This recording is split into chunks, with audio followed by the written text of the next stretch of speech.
GP অ্যাফেয়ার্সে আপনাদেরকে স্বাগত জানাই। পাকিস্তান বর্ডারের পাশে ভারত একটা বিরাট বড় ট্রাই সার্ভিস এক্সারসাইজ শুরু করতে যাচ্ছে, যার নাম দেওয়া হয়েছে অপারেশন ত্রিশূল। এই এক্সারসাইজে অংশগ্রহণ করতে যাচ্ছে ভারতীয় আর্মি, নেভি ও এয়ারফোর্স। এই ট্রাই সার্ভিস এক্সারসাইজ স্বাধীনতার পর থেকে খুব কমই দেখা গিয়েছে। কিছুদিন ধরে শোনা যাচ্ছিল পাকিস্তান তাদের মিলিটারি ইনফ্রাস্ট্রাকচার ব্যাপকভাবে বিস্তার করছিল, যেটি গুজরাটের কচ্ছ এরিয়ার খুবই কাছে। পাকিস্তান এটি করছিল তাদের সিন্ধু প্রদেশে, যেটি ভারতের কচ্ছ থেকে খুবই কাছে। ব্যাপকভাবে ডেভেলপ করছিল। নিশ্চয়ই তাদের কোনো অভিসন্ধি আছে, হয়তোবা তারা ইন্ডিয়ান কচ্ছকে দখল করতে চায়, কারণ তারা অনেক দিন ধরেই কচ্ছকে নিজেদের বলে দাবি করে। এই সার্কিক এলাকাটা আপনাদের আমি ম্যাপের সাহায্যে দেখাতে চাই। এই যেটা দেখতে পাচ্ছেন ম্যাপে, এটাই হচ্ছে সার্কিক এলাকা। এটি একটি 96 কিলোমিটার সরু একটা স্ট্রিপ এলাকা। ভারত যে এক্সারসাইজের কথা বলেছে, পাকিস্তান এদিকে তাদের যে মিলিটারি যে এয়ারক্রাফট সেগুলো ওড়ানো রেস্ট্রিক্ট করে দিয়েছে এই এলাকাতে। পাকিস্তান যে প্যানিক মুডে আছে সেটা তাদের হাবভাবেই বোঝা যাচ্ছে।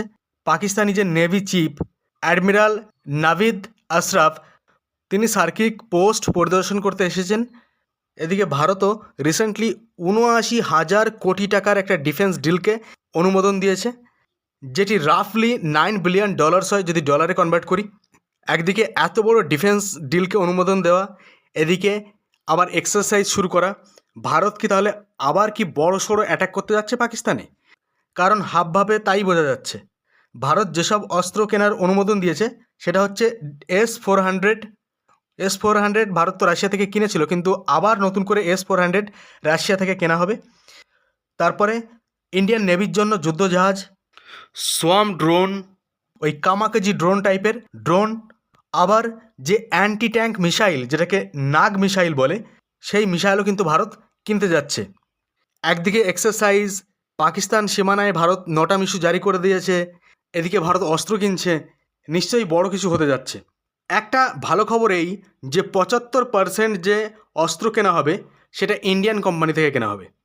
ইন্ডিয়ান যেসব কোম্পানি অংশগ্রহণ করেছে এইসব অস্ত্র তৈরিতে, তারা হচ্ছে Bharat electronics, Bharat dynamic, Cochin shipyard, তারপর L&T অর্থাৎ লার্সেন অ্যান্ড টুব্রো। রিসেন্টলি আপনারা একটা ভিডিও দেখে থাকবেন যেখানে ইন্ডিয়ান ডিফেন্স মিনিস্টার তিনি বলছিলেন যে পাকিস্তান যদি সার্কিক এরিয়াতে কিছু করতে যায় তাহলে তাদের ইতিহাস ভূগোল পাল্টে দেওয়া হবে। আপনারা এই ক্লিপটা দেখুন, তারপরে আমি বলছি।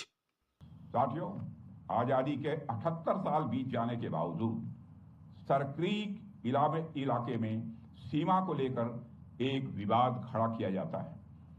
भारत ने कई बार बातचीत के रास्ते इसका समाधान करने का प्रयास किया है, मगर पाकिस्तान की नीयत में खोट है, उसकी नीयत साफ नहीं है। जिस तरह से हाल में पाकिस्तान की फौज ने सरक्रीक के सटे इलाकों में अपना मिलिट्री इंफ्रास्ट्रक्चर बढ़ाया है, वह उसकी नीयत बताता है। साथियों, भारत की सीमाओं की रक्षा भारतीय सेनाएं और बॉर्डर सिक्योरिटी फोर्स मिलकर मुस्तैदी से कर रही हैं।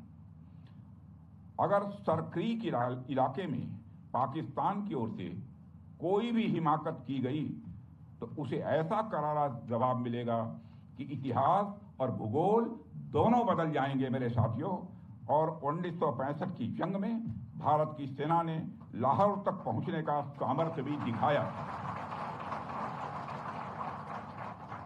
आज 2025 में पाकिस्तान को याद रखना चाहिए कि कराची का एक रास्ता क्रीक से ही होकर गुजरता है। ডিফেন্স মিনিস্টার রাজনাথ সিং যেভাবে বললেন যে পাকিস্তানের ইতিহাস ভূগোল পাল্টে দেওয়া হবে, তার মানে কি বালুচিস্তান আলাদা হতে যাচ্ছে পাকিস্তান থেকে? তার ইঙ্গিত তো তাই বোঝা যায়, কারণ একদিক থেকে ভারত যদি অ্যাটাক করে পাকিস্তানকে, অন্যদিকে পাকিস্তান আফগানিস্তান সীমান্ত এখনও উত্তপ্ত।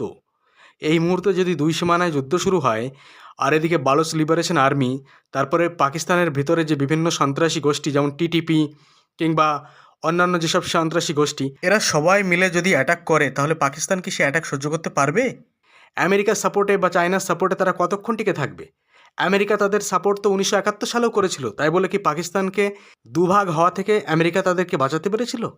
জানি না তাদের মাথায় কি আছে, কি বুঝে তারা ভারতের সঙ্গে যুদ্ধ করতে যাচ্ছে। আবার অপারেশন সিন্দুর 2.0 কি তাহলে খুব তাড়াতাড়ি শুরু হতে যাচ্ছে?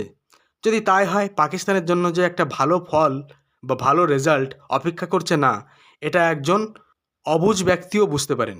যাই হোক, যদি কিছু আপডেট আসে আপনাদের জন্য আপডেটেড ভিডিও আমি বানিয়ে নিয়ে আসবো। ভিডিও যদি ভালো লেগে থাকে তাহলে জিপি অ্যাফেয়ার্স সাবস্ক্রাইব করুন। আর ভিডিও সম্পূর্ণ দেখার জন্য আপনাদেরকে ধন্যবাদ জানাই।